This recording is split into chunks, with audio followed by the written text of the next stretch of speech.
الرحمن الرحيم الحمد لله رب العالمين والصلاة والسلام على أشرف الأنبياء والمرسلين نبينا محمد وعلى آله وصحبه أجمعين أما بعد السلام عليكم ورحمة الله وبركاته قابل احترام سامعین، نماز باجماعت سے متعلق مسائل پیش کیے جا رہے ہیں اور انہی مسائل میں سے آج 3 مسئلے پیش کیے جائیں گے۔ مسئلہ نمبر 165، 166 اور 167۔ مسئلہ نمبر 165 یہ ہے کہ کسی شرعی عذر کے بغیر جماعت سے نماز نہ ادا کرنے والے لوگوں کے گھروں کو آپ صلی اللہ علیہ وسلم نے جلا دینے کی خواہش کا اظہار فرمایا۔ یعنی یہ کتنا بڑا جرم ہے، کتنا خطیر ہے یہ معاملہ کہ بلا عذر شرعی جماعت کوئی شخص چھوڑ دے، تو ایسے لوگوں کے بارے میں اللہ کے رسول صلی اللہ علیہ وسلم نے ان کے گھروں کو جلا دینے کی خواہش کا اظہار فرمایا تھا۔ اور ابو ہریرہ رضی اللہ تعالیٰ عنہ کی یہ حدیث بالکل واضح طور پہ اس بات کو بتلا رہی ہے۔ عن ابی ہریرہ رضی اللہ عنہ ان رسول اللہ صلی اللہ علیہ وسلم قال والذی نفسی بیدہ لقد ہممت ان آمر بحطب فیحطب ثم آمر بالصلاة فیؤذن لها ثم آمر رجلا فيؤم الناس ثم أخالف إلى رجال لا يشهدون الصلاة فأحرق عليهم بيوتهم۔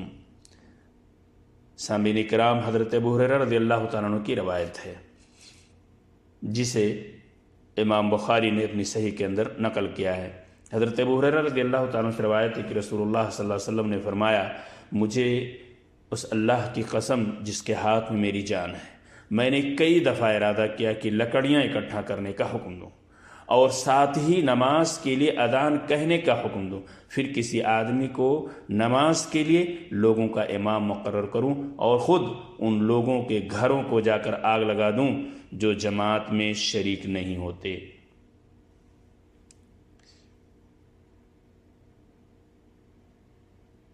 اللہ کی قسم جس کے ہاتھ میں میری جان ہے، اگر لوگوں کو معلوم ہو کہ انہیں کوئی موٹی ہڈی یا گوشت کے 2 بازو ہی مل جائیں گے تو وہ عشاء کی نماز باجماعت ادا کرنے کے لیے ضرور آتے۔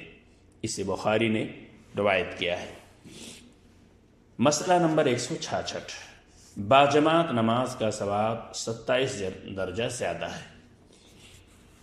کتنا فرق ہے کہ کوئی شخص تنہا نماز ادا کرے اور وہی باجماعت ادا کرنے میں، دونوں میں کتنا ڈفرنس ہے۔ تو 27 گنا باجماعت نماز کا ثواب تنہا پڑھنے سے زیادہ ہے۔ عن ابن عمر رضی اللہ عنہ قال عن ابن عمر رضی اللہ عنہ ان رسول اللہ صلی اللہ علیہ وسلم قال صلاة الجماعت افضل من صلاة الفضل ب27 درجہ، رواہ مسلم۔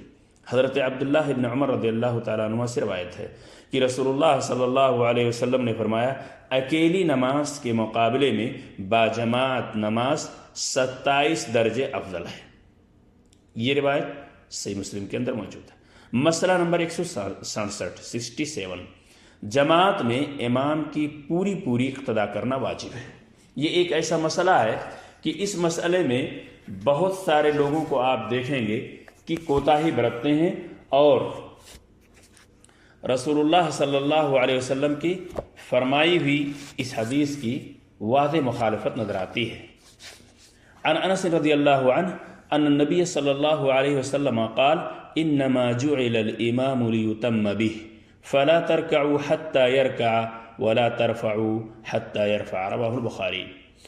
حضرت انس رضی اللہ تعالی عنہ سے روایت ہے کہ نبی اکرم صلی اللہ علیہ وسلم نے فرمایا، امام اسی لیے مقرر کیا گیا ہے کہ اس کی مکمل پیروی کی جائے، لہذا جب تک وہ رکوع میں نہ جائے تم بھی رکوع میں نہ جاؤ، اور جب تک وہ نہ اٹھے تم بھی نہ اٹھو۔ اسے امام بخاری نے اپنی صحیح کے اندر نقل کیا ہے۔ ایک دوسری روایت سماعت فرماتے ہیں، عن ابی ہریرہ رضی اللہ عنہ قال قال رسول اللہ صلی اللہ علیہ وسلم اما یخشى الذی یرفع رأسه قبل الامام ان یحول اللہ رأسه رأس حمار، متفق علیہ۔ حضرت ابو ہریرہ رضی اللہ تعالیٰ عنہ کہتے ہیں کہ رسول اللہ صلی اللہ علیہ وسلم نے فرمایا، جو شخص امام سے پہلے اپنا سر اٹھاتا ہے کیا اسے خوف نہیں آتا کہ کہیں اللہ تعالیٰ اس کا سر گدھے کا نہ بنا دے؟ سامعین کرام، امام کی اقتداء ضروری ہے، اور کوئی بھی کام امام سے پہلے نہیں کر سکتا ہے۔ مقتدی کو چاہیے کہ جماعت میں امام کی پوری اقتداء کرے، چاہے رکوع جانا ہو تو جب امام، جیسا کہ اس روایت کے اندر بالکل صاف واضح ہے، فلا ترکعوا حتی یرکع ولا ترفعوا حتی یرفع، یعنی کہ جب تک وہ رکوع میں نہ جائے تم بھی رکوع میں نہ جاؤ، اور جب تک وہ نہ اٹھے تم بھی نہ اٹھو۔ کتنی بار ایسے آپ دیکھیں گے مساجد میں کئی لوگوں کو دیکھیں گے کہ یہ غلطی کر رہے ہیں، اور ہمیں اور آپ کو چاہیے کہ اس سے پرہیز کریں اور امام کی اقتداء کریں، کوئی بھی کام امام سے پہلے نہ کریں۔ اللہ تبارک تعالیٰ سے دعا کہ اللہ تعالیٰ ہمیں نماز باجماعت ادا کرنے اور رسول اللہ صلی اللہ علیہ وسلم کے فرمان کے مطابق نماز کی ادائیگی کی توفیق عطا فرمائے، آمین۔ السلام علیکم ورحمۃ اللہ وبرکاتہ۔